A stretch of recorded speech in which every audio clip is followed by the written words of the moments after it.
A discussion left over from the previous administration. I want to get right to CBS News foreign affairs correspondent, also White House correspondent, Margaret Brennan, who's at the White House for us. And Margaret, lots to get to, so let's begin there. Another shot across the bow, if you will, with regard to Iran on the president's preferred medium. But as it concerns actual policy shifts, what's the administration considering? I'm glad you phrased it that way, Josh, because there are a lot of shiny objects on Twitter this morning for people to focus on in terms of strong rhetoric, but it's going to come down to what does the administration actually do to respond to Iran's ballistic missile test and rebel groups that it's allied with who attacked a Saudi ship earlier this week.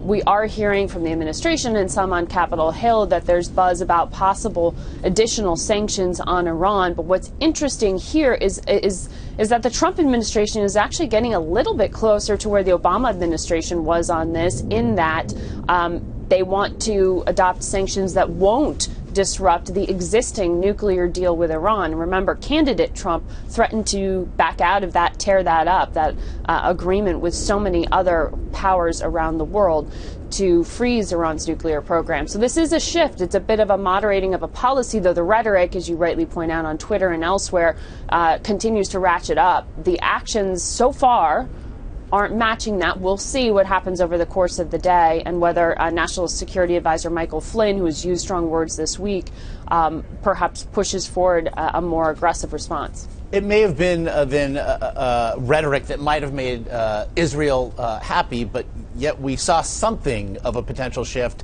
there on the horizon as well. This White House statement suggesting that new Israeli settlements might not be helpful to the peace process. What sort of reaction is that generating from lawmakers there?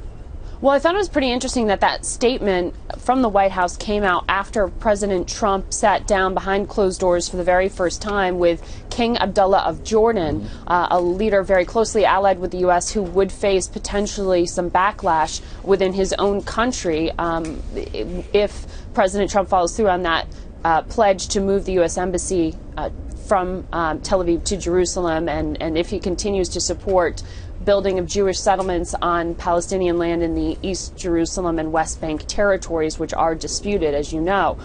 So on Capitol Hill, it was sort of a, wow, where did this come from? As some really took note that the Trump administration is taking a very moderate tone from where it was just a few weeks ago. Watch where they end up by February 15th, I believe it is, when Israeli Prime Minister Benjamin Netanyahu will be the foreign leader from the Mideast sitting across from Donald Trump. Day by day, we're watching as they sort of formulate a policy with a more complete team now that Secretary of State Rex Tillerson is also a voice at the table. I also think it's interesting to see that Mike Pence, the vice president, will be traveling internationally, making really the first international trip of the top administration officials to reach out to some allies there. So it looks like there's some shifting here from the rhetoric of the campaign to actually legislating and ruling. We should also note that the president, as well, who's acutely aware of poll numbers, shall we say, perhaps is aware of just how deeply unpopular those settlements are within Israel.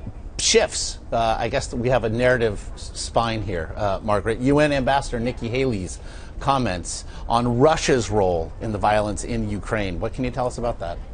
Well, this was a really significant statement by UN Ambassador Nikki Haley yesterday, because it's the first time that we've heard from the Trump administration lay out their policy on sanctions, saying we won't take them off of Russia until Russia pulls its troops out of Ukraine and that area known as Crimea, which it has really been in the midst of a unofficial war on within. So this was the first time you ever heard an articulation of policy. Just last week, President Trump was asked about this at his news conference alongside the UK Prime Minister, and he wouldn't answer the question of what would it take for you to take sanctions off of Moscow. What has changed in the meantime? Well, you've seen a significant escalation of violence in Ukraine, something the State Department's issued harsh statements about, but you also had that phone call with Vladimir Putin. So I'd really like to know more about just how that conversation went, because between that phone call, that escalation of violence, and yesterday,